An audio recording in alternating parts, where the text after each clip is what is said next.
be a doctor?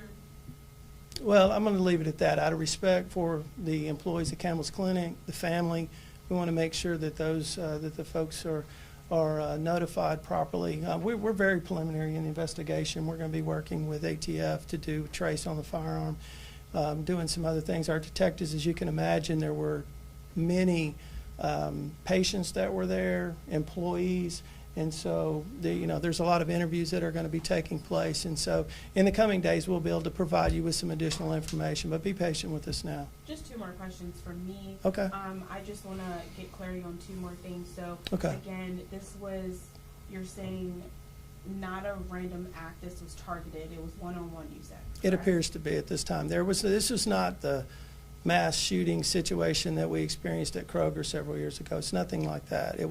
It's bad. It's horrific. It's terrible. And our thoughts and prayers are with the family. We have made notification to them, and so we're going to continue to pray for them. And I would hope that your viewers would do the same. But that's out of respect for them and those employees, we don't want to release the name. Understood. And then my last question was just again the narrative. So I guess he shot the healthcare worker. How did he leave out from the exam room? He ran. Okay, he ran, and that's when police caught up with him with the firearm on his person. He had the firearm on his person. It wasn't in his hand, but he had it in his possession. Was there a threat prior to this happening? Not that we're aware of. Can you tell me what type of gun he used? It's a handgun. Handgun? Okay, and I know you just mentioned Kroger. We're 2 months out from the 2-year anniversary. I can only imagine that brings up so many thoughts and memories in all the first responders' minds, people who were inside the clinic. Can you say anything on that, on how it felt responding to this? Yeah, it's difficult because that men and women are fixing to go into harm's way, and I guess what I would say to that is I'm very proud of our team. And again, we're talking about a guy that ran from a shooting scene, and he's in custody within 5 minutes without additional loss of life, and so including our team, the suspect. And so I'm proud of them for that. Another thing that I think is a good point that we need to highlight in this, that one of our officers highlighted to me that as they entered the building, there were several employees that had taken charge of the patients that were there to be seen, and other employees, making sure everybody was accountable. They were practicing what they had been trained in active shooter. Folks, that makes a difference. It absolutely makes a difference. Today, it wasn't that type of situation, but it very well could have been. And we saw people in stressful environments go into what they had been trained to do. And so I commend the folks at Campbell's Clinic for making sure their employees are trained. And I talked with the director just a few minutes ago on the phone, and his focus right now is on his employees. And I told him that we would be there to help them any way that we could. And so we'll have a presence there over the next couple of days and get through this as a community. Can you share any information like the suspect's age at all? No, we're not going. We will. We're not trying to keep anything from you. We will. But we're very early in the investigation, and we want to make sure that we have all of our I's dotted and our T's crossed. So we'll provide you with some additional information tomorrow. And as far as you know, so there was no altercation before, since this person had been there for hours? Yeah, we know we don't have any information to substantiate any of that at this point. Now, that could come out later in the investigation. There's still interviews being conducted. That there may be things that I'm not privy to at this point.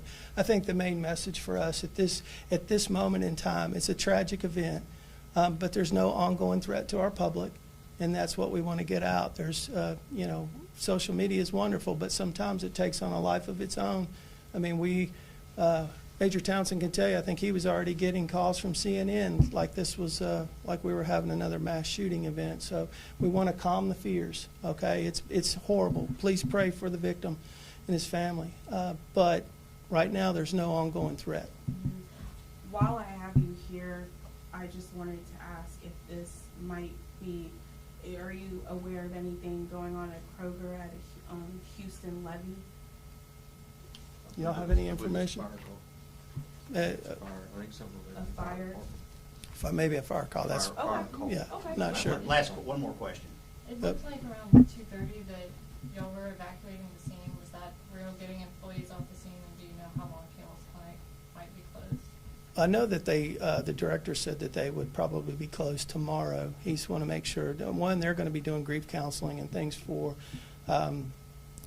their employees. I also wanted to give you all a number, if you don't mind putting out, for Shelby County Crime Victims Rape Crisis Center. I can't speak enough about how much they helped us in the aftermath of Kroger with people that were experiencing trauma from that incident. So I would encourage people that if you do need counseling, you need assistance, contact them. It's 222-4350 is the number.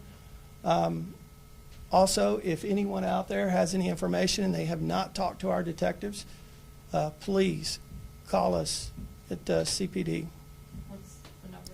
What's the best number for them to call? 457-2520. 2520. Okay. Yes, ma'am. Last one. Last one. So, I mean, 5-minute response time, that is incredible in such a tragic situation. And as you touched on social media, so many people within the community, they're going to post, they're going to talk. What can we do and what can public service workers do to help calm those fears in such situations as this? Well, he was in custody in less than 5 minutes. The cars were on the scene where the victim was within 3 minutes. So what I would say is, get your information from the actual source. Today, you guys are here. You're going to put out the story. It's going to be from us. It's not somebody that heard from somebody who was there 3 times over.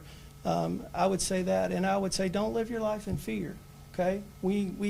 These incidents drive fear, and if we sit around and think about it and worry about it, we just have to be observant, pay attention to our surroundings, do as the people at Campbell's Clinic did today. When it began, they reacted the way they were trained, and I commend them for that. It's for us as law enforcement officers who's done this training for many years to see it play out. I mean, I hate that we have to, but to know it truly makes a difference when people will go through that. And that's the last plug I'll put in, is that if there's any business organization that wants training how to respond to incidents, please call us. If you're in Collierville, if you're not, your local police department, regardless of where you are, I can promise you they're doing it. Can I ask one more thing? I don't know. Can she ask one more thing? Yes, I guess so. When Kroger happened, you talked about how run, hide, fight played a big role in how many people survived. Would you say that was a similar thing today? Well, they were doing the similar training. The attack here today is nowhere the same as what we saw. This looked like there was opportunity from what we know at this point, again, that if he wanted to shoot at other people, that could have happened, and it didn't. So we're not sure why.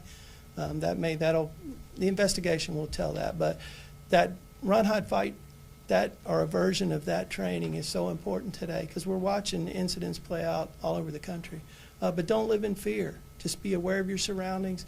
Pay attention. You see something suspicious, somebody acting suspicious, let law enforcement know. We can't be everywhere all the time, so we need the eyes and ears of our community. We're here to keep people safe, and that's our message today, is that we're going to do everything in our power to keep people safe. Are firearms prohibited inside that facility? Yeah, I'm not sure about that. And All does right. this happen on the second floor? We're going to hold that right now, okay? All right. That's it. Thank you all. Appreciate you. Thank you so much.